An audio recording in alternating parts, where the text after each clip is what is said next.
नमस्कार. माझ्या कुकिंग चॅनलमध्ये तुमचं सगळ्यांचं स्वागत आहे.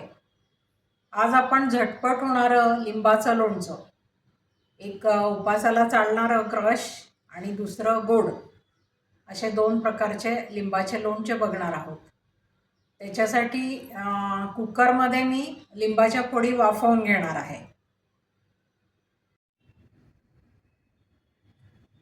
आपण लिंबाच्या छोट्या फोडी करून त्या कुकरमध्ये वाफवून घेतलेल्या आहेत.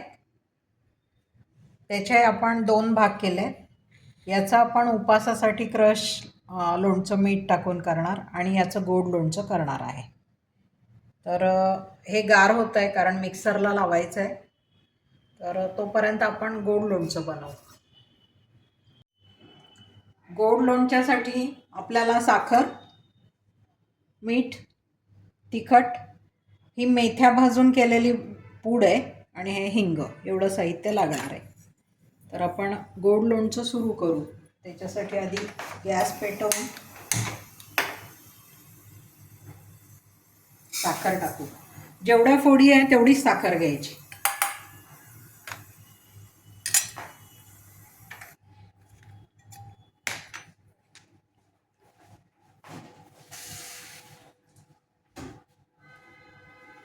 त्याच्यात अर्धी वाटी पाणी घालू.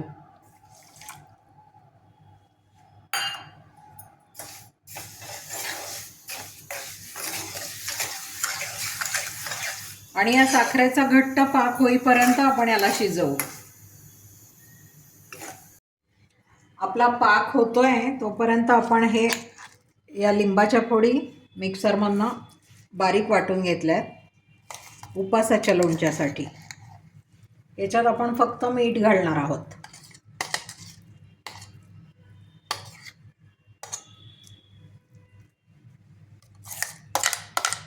मिक्सरचं सगळं व्यवस्थित काढून घेऊ.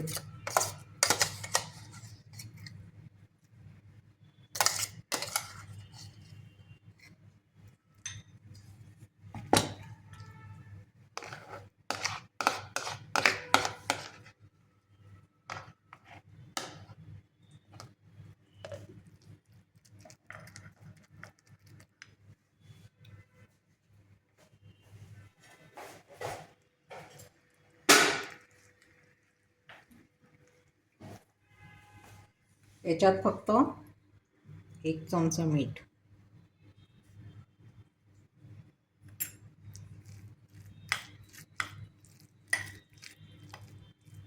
हे लोणचं तयार आहे. 2-3 दिवसात हे मस्त लागतं. आपला पाकही असा थेंब असा लांबून लांबून पडायला लागलाय. लांबून म्हणजे एकतारी पाक तयार झालाय. हे बघा, असा उशिरा उशिरा पडायला लागला थेंब की आपला पाक तयार झालाय.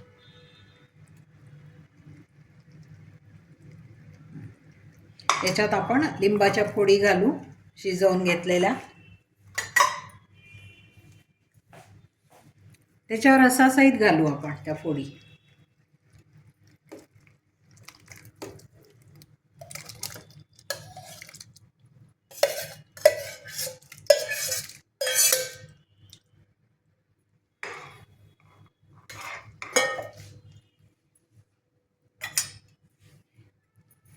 याच्यात पण 2 चमचे मीठ, 1 चमचा ही भाजलेल्या मेथ्यांची पावडर,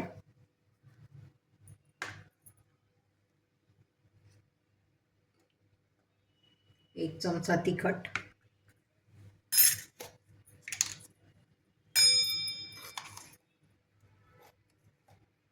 आणि मोठा चमचा भरून हिंग.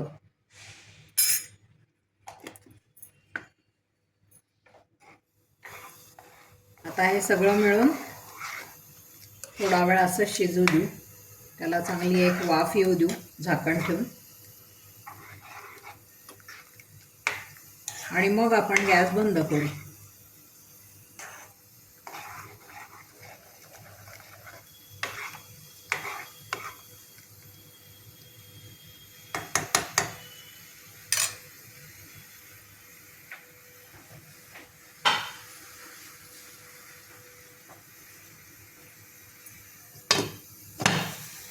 गॅस बारीक करू.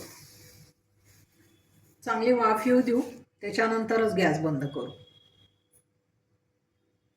हे आपलं उपासाचं लोणचं तयार आहे आणि हे गोड लोणचं तयार होत आहे.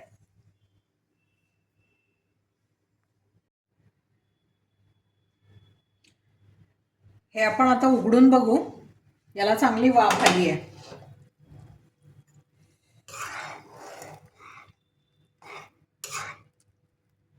चांगली वाफ आली आहे याला. आता याला झाकून गॅस बंद करून रात्रभर असंच राहू देऊ आणि उद्या मग बाटलीमध्ये भरू.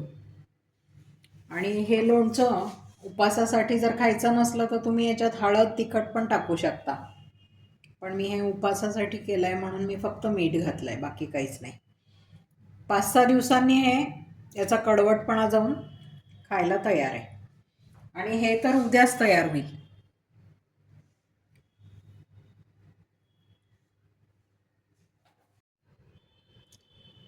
लिंबाच्या लोणच्याची रेसिपी तुम्हाला कशी वाटली कमेंट करून नक्की सांगा. आणि आवडलं असलं तर लाईक आणि शेअर करा. व्हिडिओ बघितल्याबद्दल धन्यवाद.